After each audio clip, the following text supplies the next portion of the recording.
Bhagavad Gita sanding குலதீப் பாய் அவர்கள் கற்றுக் கொடுப்பதை கேட்டு இன்று சாப்டர் 1 1, 2, 3 ஆரம்பிக்கிறேன்.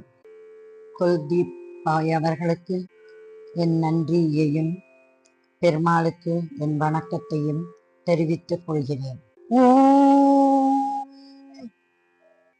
ஸ்ரீ பரமாத்மனே நமக. அத பிரதமோऽध्यायः அர்ஜுன விஷாத யோகः. திருதராஷ்டிர உவாச்ச தர்மக்ஷேத்ரே குருக்ஷேத்ரே சமவேதாயுயுத்சவः மாமகா பாண்டவாஸ்சைவ கிமகுர்வத சஞ்சய.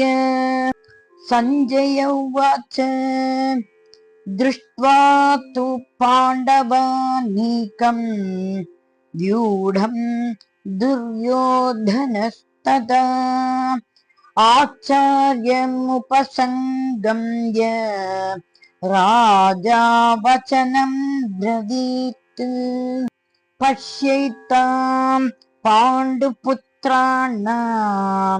ஆச்சார்யமகதீம் ச மூம் வியூಢாம் த்ருபதபுத்ரேண தவ சிஷ்யேண தீமதா.